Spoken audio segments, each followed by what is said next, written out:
Hello guys! Welcome back to my channel. So today's video, gagawa po tayo ng biko o sticky rice cake. Susubukan ko pong magtagalog para sa mga Tagalog na audience ko po. At pasensya na sa mga words na ginagamit ko na i-English ko na lang pag nahihirapan akong itagalog.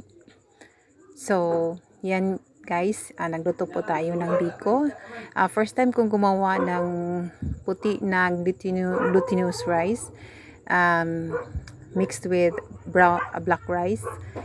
And yun lang po guys, ang ingredients natin. Gata ng lubi, anis, at saka yung kamay, yung kalamay. And then, i-mix lang po lahat.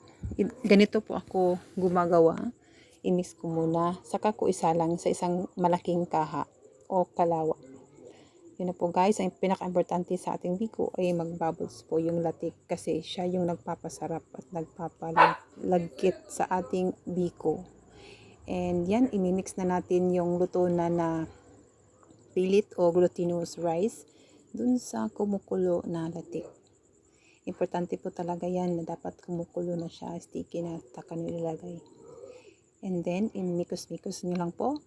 Mix hanggang mawala yung buo-buo na pilit o yung bigas.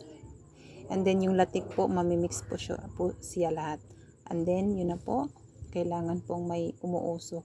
So, I'm happy po pag nakikita kung ganyan ang resulta na may bubbles. It means na mimix po yun lahat. Perfect at saka masarap po yung biko.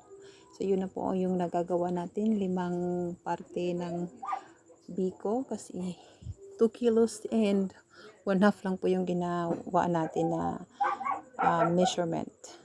So yan na po yung result po, yung finished product natin.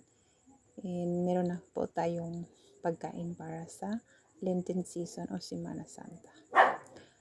Sana po patuloy niyo po akong suportahan. Like and comment and share. And see you in my next video. Bye-bye.